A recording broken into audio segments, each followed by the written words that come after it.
На телеканале «Россия» продолжают «Вести Чувашия». В студии Дарья Паскарюк. Здравствуйте! На календаре среда, 10 мая.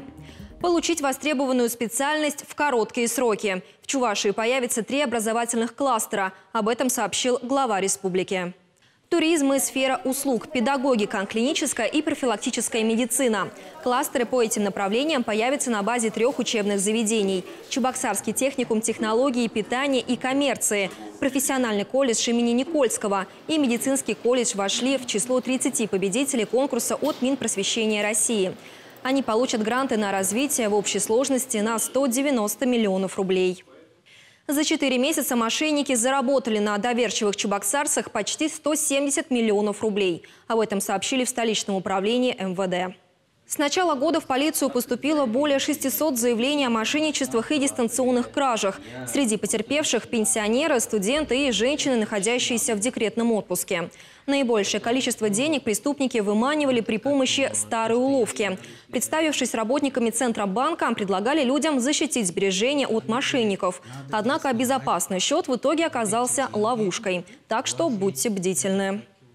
В ближайшие 2 года ядринцам вернут одно из излюбленных мест отдыха. В округе начались работы по очистке русла реки Суры. Сейчас специалисты избавляются от кустарников и мелколесья. Затем в середине июня начнется расчистка гидромеханизированным способом. Всего же к следующему году планируют привести в порядок 800 метров участка русла реки, после чего благоустроить для отдыха прилегающую территорию. В России могут запретить продавать фрукты и овощи в полиэтиленовых сумках-сетках. Ввести запрет предложил российский экологический оператор. Представители ведомства объяснили инициативу тем, что сетки сложно перерабатывать. К тому же необходимое для этого оборудование часто ломается.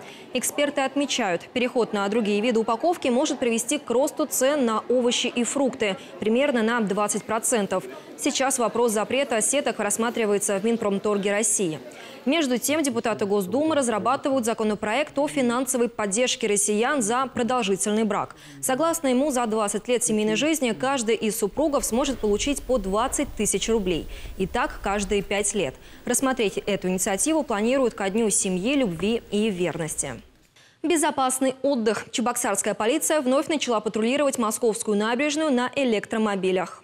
Гольф-кары пополнили автопарк стражи порядка прошлым летом. Тогда они впервые выехали на службу. Скорость такого автомобиля достигает 25 км в час. Кстати, машины не загрязняют воздух вредными выхлопными газами. Они работают от аккумулятора. После длинных выходных, согласитесь, снова хочется отдохнуть. К примеру, после работы можно прогуляться по Московской набережной или покататься на Волге на теплоходе. Двухпалубное судно «Чувашия» ежедневно выполняет 4 рейса. Первый в час дня, последний в 7 часов вечера. Только имейте в виду, в кассе настоящий ажиотаж. Таковы вести к этому часу. Желаю вам легкого начала этой короткой недели. Оставайтесь на телеканале «Россия».